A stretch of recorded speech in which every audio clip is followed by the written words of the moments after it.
Hamburg, Germany's gateway to the world. Every day, giant ships dock here to serve Europe's greatest industrial power. They transport millions and millions of containers every year. Almost 1 in 3 of them is either heading to China or coming in from a Chinese port.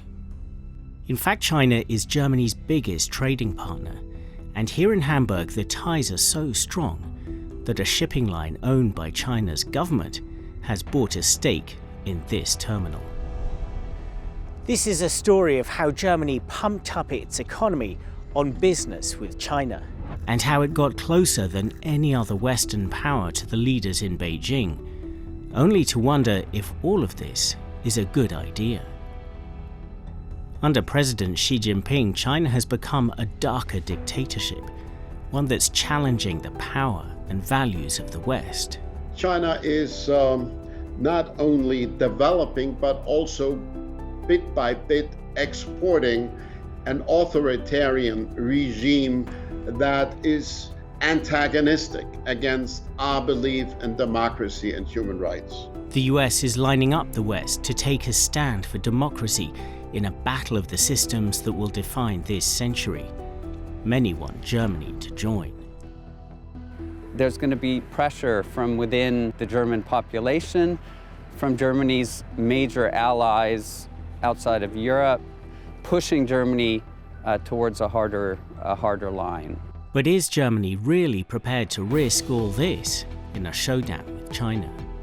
Now the new government here in Berlin faces a choice, a dilemma.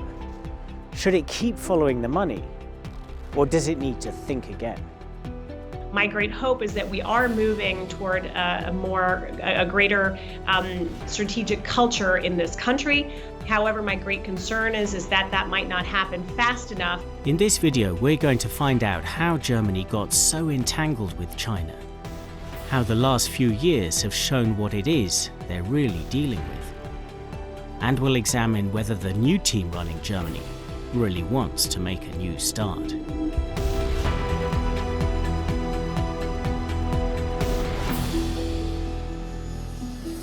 It's late at night in Beijing. Germany's new leader, Angela Merkel, takes her first steps on Chinese soil as Chancellor, way back in 2006. She gets all the fanfare befitting an important visitor, but little could she have known how important China would become for her. It's so interesting to watch the coverage of Merkel's first trip. You have to remember, she was a big change. She was a woman, she was a decade younger than the man she replaced. The image was fresh, and at times the mood seemed even kind of jolly. But Merkel had a message that wasn't so welcome. She broke with tradition and spoke openly about human rights. I think that we will keep talking about human rights in future meetings. There is a growing openness to talking about this, although there are still sure to be differing views. But it's important not to brush them under the carpet, but to talk about them openly. But she wasn't looking for a fight. You could hear the optimism there in talking about a growing openness to talk about sensitive subjects. This was following a strategy that many in the West hoped would bear fruit. In a speech to German business leaders in Shanghai during that same trip, she laid it out explicitly. There's no footage available, but we do have the transcript. We will not only follow the development of civil society in China, but also use different forms of dialogue to try to develop it in a direction that means more openness and more freedom. There's a German expression for this idea, Wandel durch Handel, or change through trade. The idea that by engaging and trading with a regime like China, you can encourage it to open up politically. Well, back here in Berlin, Merkel soon put that to the test. In her second year in power, she hosted the Dalai Lama in the Chancellor's office. This crossed a line for China. It sees the exiled Tibetan leader as a dangerous separatist. The meeting would become a turning point. Beijing reacted very strongly to this. They essentially froze dialogue with Berlin for about 6 months. Noah Barkin remembers this well. He covered the meeting as a reporter. Now he's one of the top analysts on German-China relations. So Merkel wanted to send a signal about her support for human rights at the very beginning, but China reacted quite fiercely to that, and that led her to change her approach. And it took a lot of effort to get that relationship going again. This didn't mean Merkel gave up on the issue of human rights altogether. Some prominent Chinese dissidents like Ai Weiwei would find sanctuary in Germany. But there was no repeat of the Dalai Lama meeting or anything like it. Merkel had found Beijing's boundaries and didn't cross them again. And soon Germany would need China more than ever before. In 2008, a financial crisis tore through the Western world. In Europe, whole nations teetered on the brink of bankruptcy. There was rage against the banks, the politicians, the system itself. Fears were rampant that Europe's single currency, the euro, could collapse. Merkel was in the middle of this crisis. She used Germany's economic power to keep the currency afloat, but she needed help. With Europe on its knees, Merkel needed a new source of growth. It was clear to her where to find it. China really acted as a cushion for the German economy at a time when other European economies were undergoing serious economic hardship. China's economy was much less affected by the financial crisis. It bounced back fast, growing at rates the West could only dream of. It was pouring resources into infrastructure on a scale never seen before. And China had money to spend in Europe too. China also came to the aid of European countries like Greece that were going through debt crises. China bought up the debt of European countries that were really suffering during this crisis. China would go on to snap up assets like Greece's huge Piraeus port, helping Athens pay off some of its debt. For China, this was a fantastic deal, giving it a strategic cornerstone it would later build around. And back home in China, a rising middle class went shopping too. The opportunities for German industry were clear. Giants like Volkswagen already had a foot in the door. Now was the time to push it open. And Merkel did exactly that. Meetings with Chinese leaders became platforms for deal-making. Catherine Kluwer-Ashbrook leads one of Germany's most influential think tanks. She would travel to China with large business delegations. The implicit goal was always to come home with key deals. She always felt like it was her obligation, in terms of her own understanding of national interest, to put that piece of economic policy front and center of her individual negotiations with China.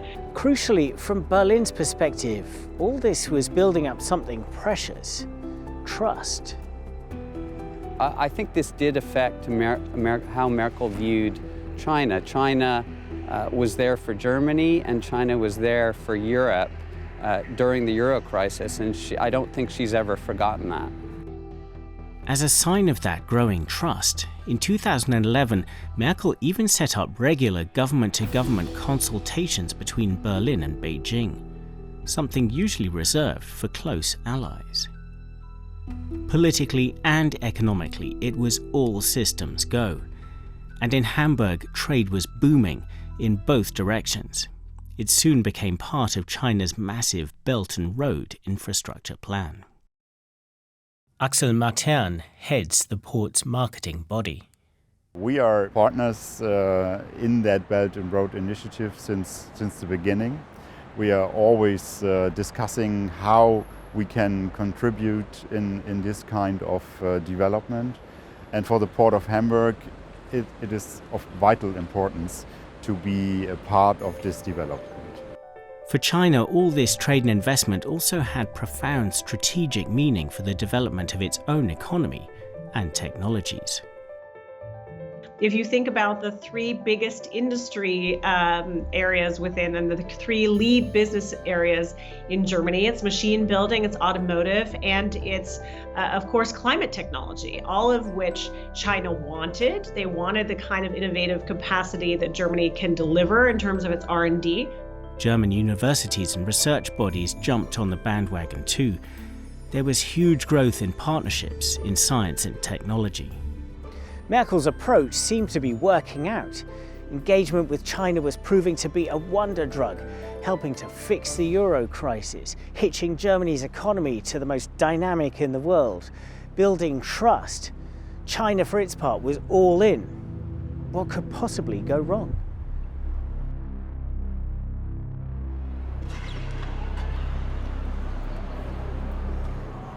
Hong Kong, 2019. China's most global city descends into chaos. Young Hong Kongers protesting a new extradition law imposed by Beijing that would put their freedoms at risk. Phoebe Kong covered the story for DW. As many as 2 million protesters demonstrated against the extradition bill, but soon after that, it evolved into a wider scope of a fight for democracy and liberties, and also a discontent towards police brutality. All these things accumulated and then sparked a tremendous outbreak of anger. But the protests only seemed to strengthen Beijing's resolve. China tightened its control of the territory still further, imposing an even more draconian national security law. The national security law is indeed deemed as a watershed in Hong Kong's history. We have lots of examples of activists and politicians being prosecuted. People are also very concerned that it's a kind of erosion on the independent judiciary, which is something that makes Hong Kong so distinctive from the rest of China. These are one of many drastic changes we have seen after the imposition of the national security law. This added up to a clear break of the treaty commitments China made at Hong Kong's handover from the UK back in 1997. For the government here in Berlin, this was a chilling development. It suggested that trust that it had been building up might have been misplaced. And it threw that whole idea of Wandel durch Handel that we heard about earlier, the idea that by engaging with China, you might encourage it to open up politically. Well, all that was thrown into doubt. In fact, the warning signs had been flashing for some time that under President Xi Jinping, China was becoming more powerful, more ambitious, and more ruthless. Like in China's remote region of Xinjiang, where evidence emerged of mass oppression of the Muslim minority. Concentration camps, forced labor, re-education. The US has called it genocide.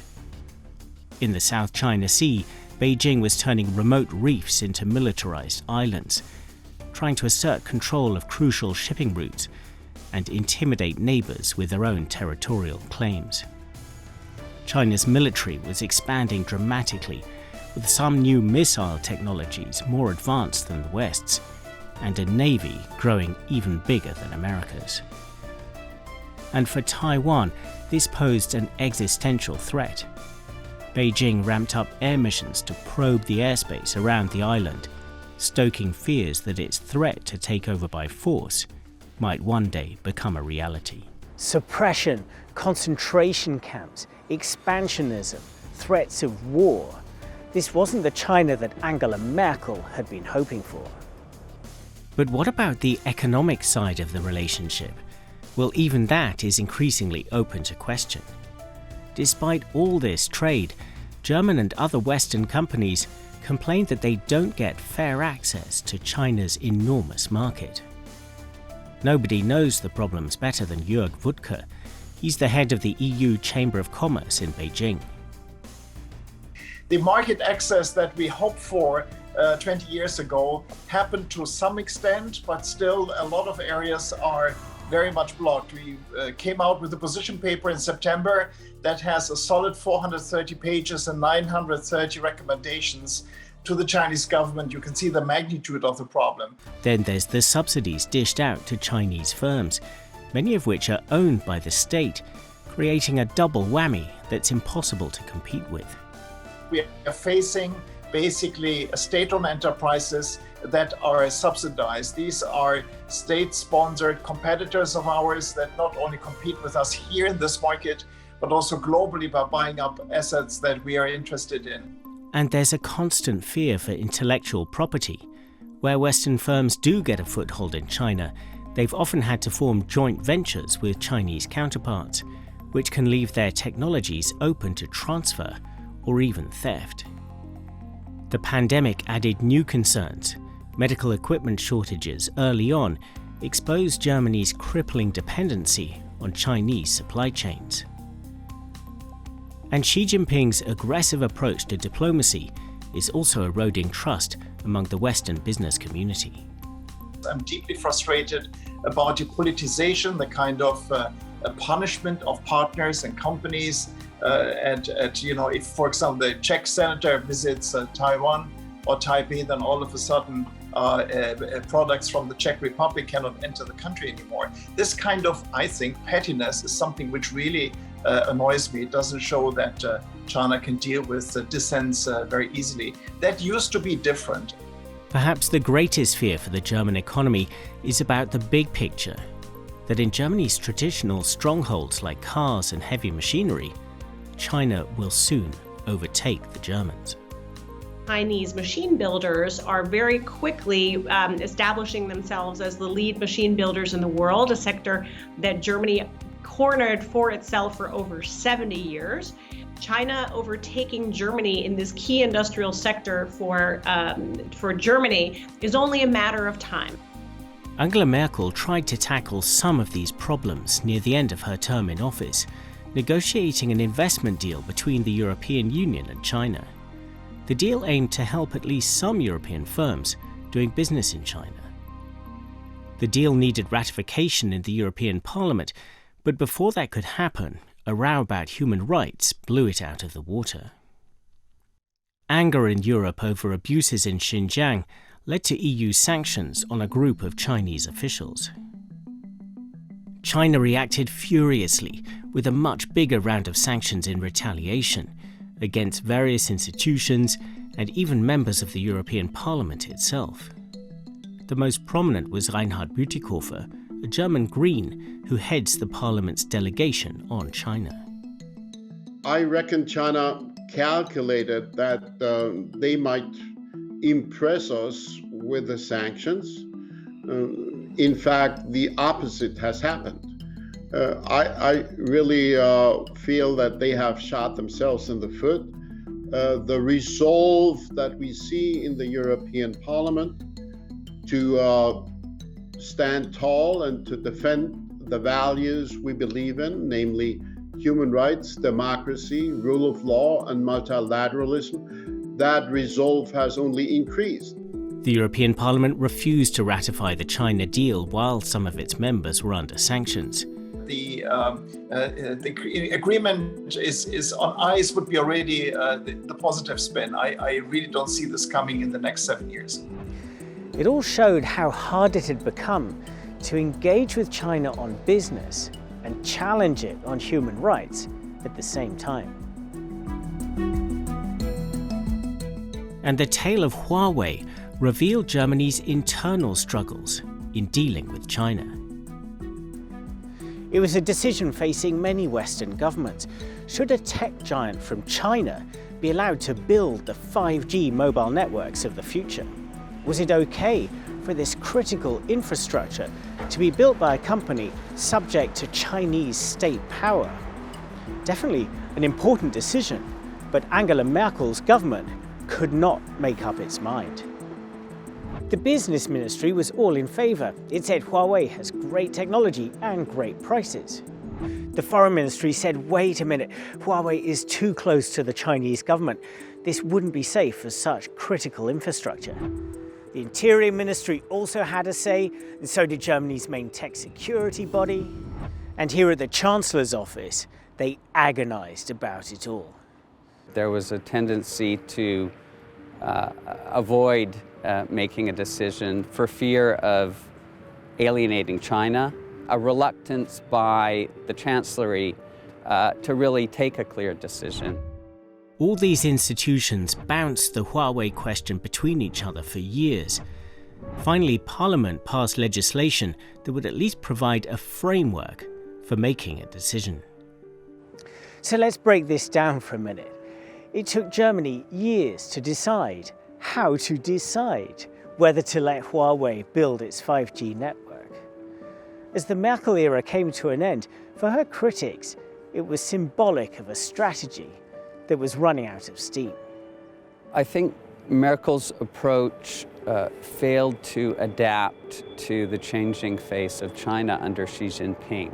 I think she continued to prioritize shorter-term economic interests over broader strategic interests. I think her approach was driven also by a sense of German and European weakness. In other words, a reluctance to speak out on values, issues, to take policy decisions, for example, on 5G, that might alienate or offend China, even if they were in Germany's strategic interests. So what now? Can Germany find a new way of dealing with China? The answer to that could lie in a clash of personalities right here in the heart of Berlin.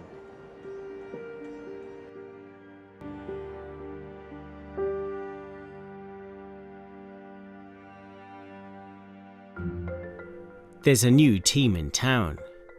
A three-way coalition spanning all the way from the Greens through the centre-left Social Democrats to the free market Liberals, bound by a message that they want to do things differently. They say they want to come up with a new strategy on China, and they're under pressure to deliver.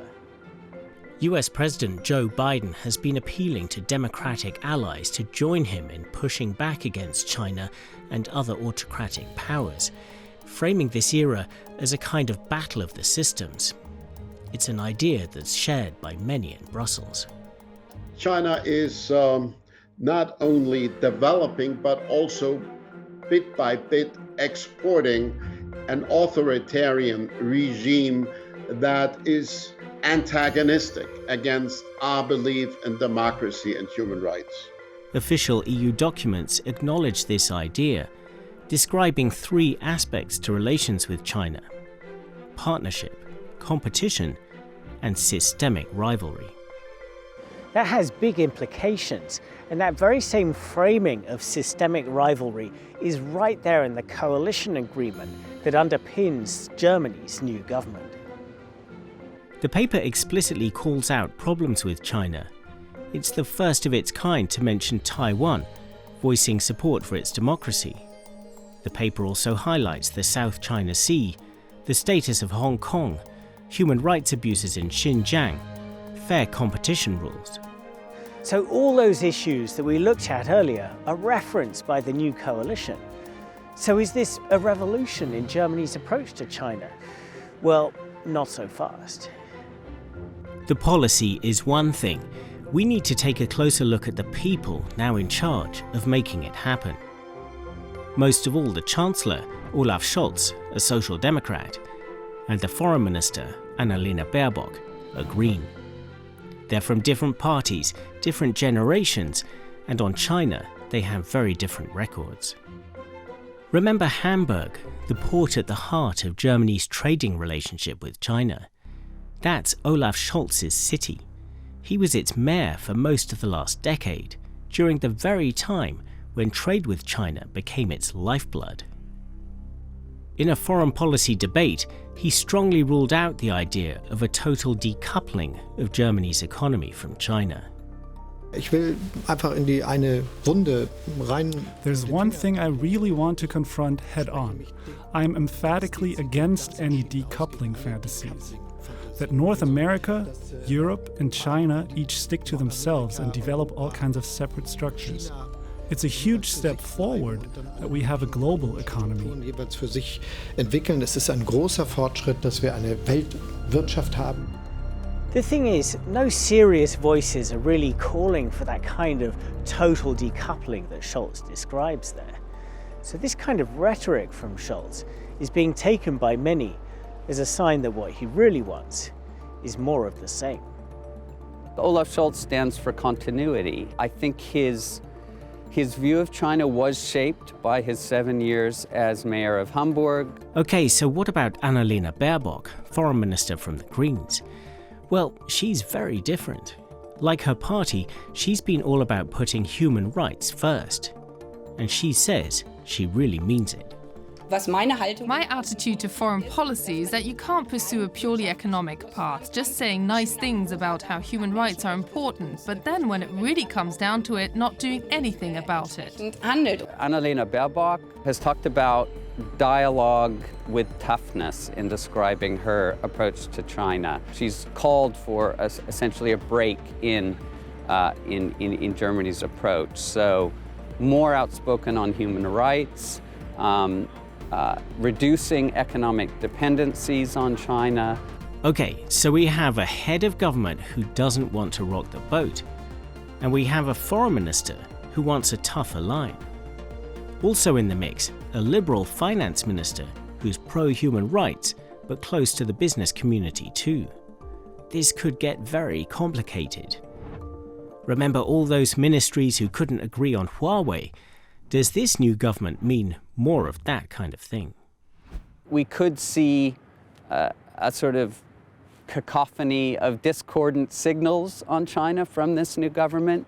One thing the new government is clear on, it says it wants its China strategy to match that of the EU.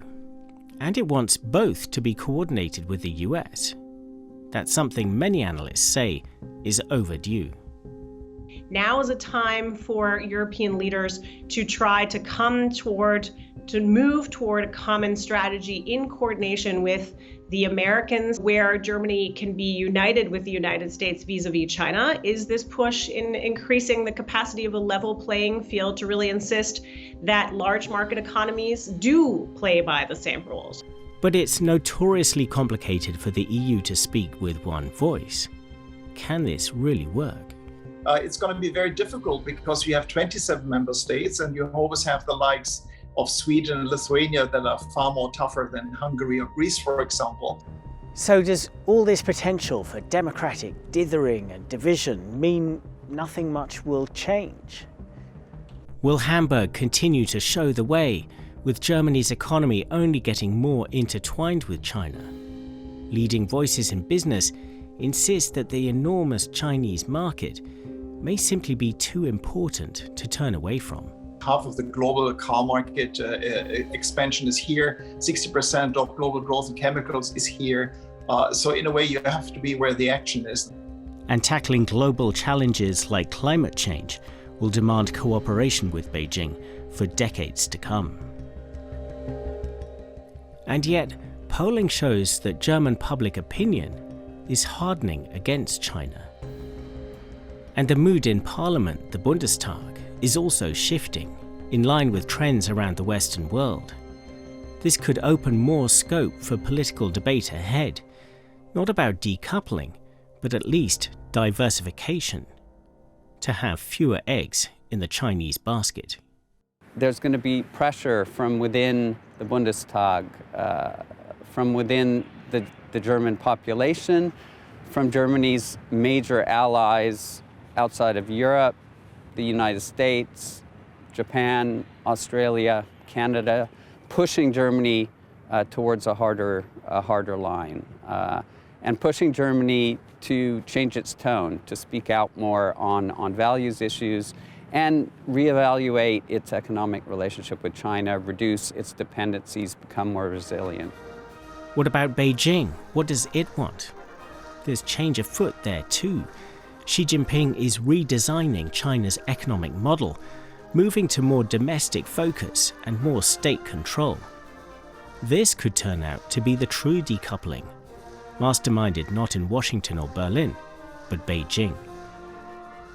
It's a huge risk. First of all, really, China started decoupling primarily on the internet side. Now COVID comes on top of it, where basically you have an inward drifting China to maintain control over the economy and politics. You can see from the G20, 19 of these leaders meet physically and talk, and the one missing is the president of China.